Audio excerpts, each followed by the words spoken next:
In Unit A of Algebra 1, students spend the second half of the unit writing and solving linear inequalities and systems of linear inequalities.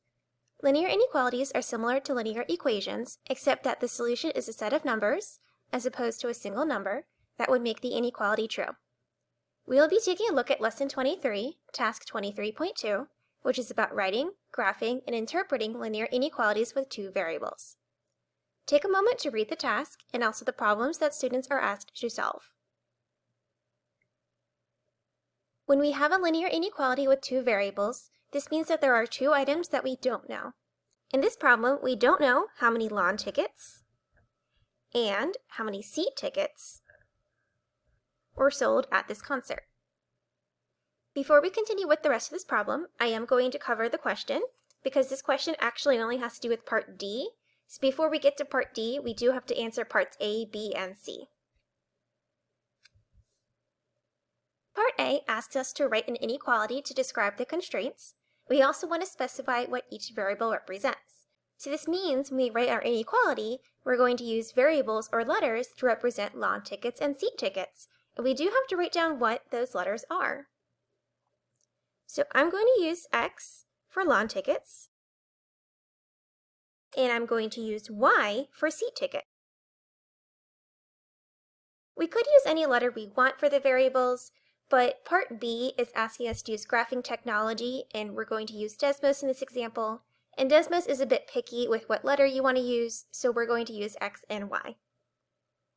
So at the moment for this part of the problem, we don't know how many lawn tickets or seat tickets were sold, but we do know that there were fewer than 400 tickets in total sold. So that means if I add together my lawn tickets and my seat tickets, there are going to be less than 400 tickets sold.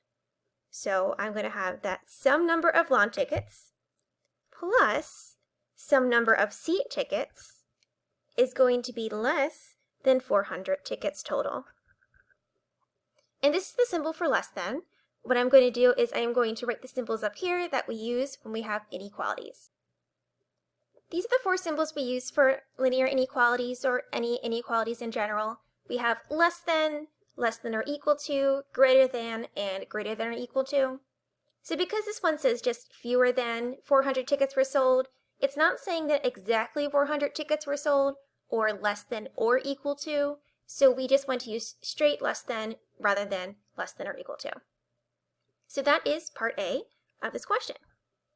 Part B is asking us to use graphing technology to graph this inequality. So I'm going to switch to Desmos, and I'm going to type this inequality into Desmos. When I type this into Desmos, I do see that it's all just a shade of red right now. I don't actually see the line that shows up, so I'm going to zoom out quite a bit until I can see the line.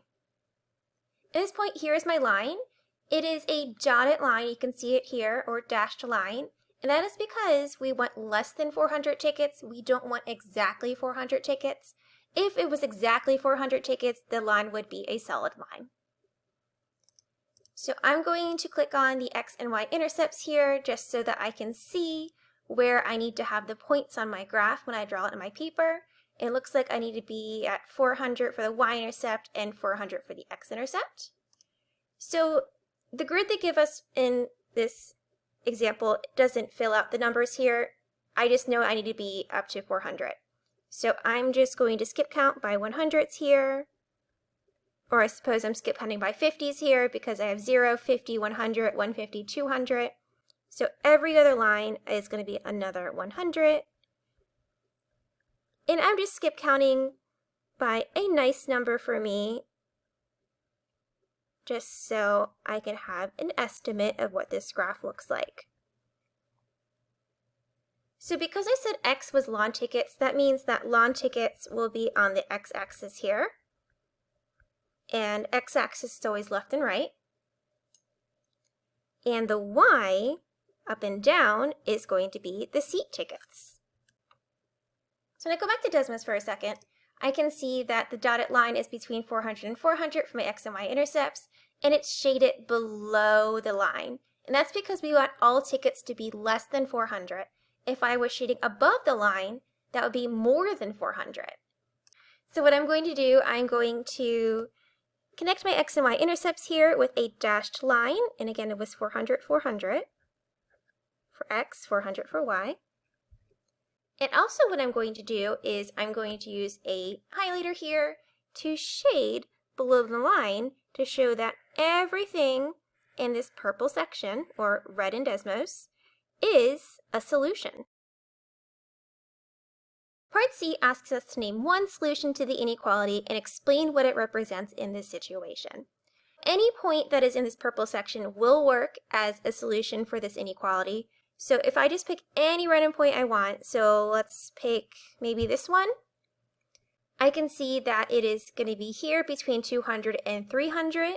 So my x value is 250. And the y value is how much it goes up from the x-axis. So it goes up one line, and one line is just 50. It's going to be 250. 50 is my point. And we have to write down what this represents. 250 represents the lawn tickets. So I have 250 lawn tickets. And the 50 represents the seat tickets because that is the y value. So I had 250 lawn tickets and 50 seat tickets were sold. Part D is about this question here, so I'm going to take off this post-it note. And it says that if we know that exactly 100 lawn tickets were sold, what can we say about the number of seat tickets? If I look at my graph here, I'm looking for 100 lawn tickets, which is right here. I'm actually going to draw a line to represent that this is 100 lawn tickets.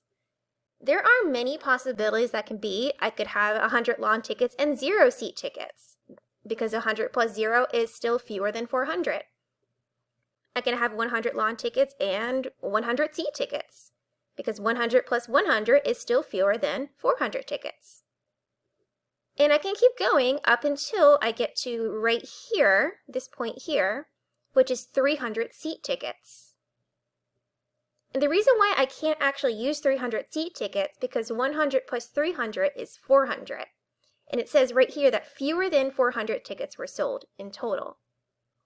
So if I have 100 lawn tickets, that means that I would sell between 0 and 299 seat tickets. And again, it is 299, not 300, because we want it to be fewer than 400 tickets sold total.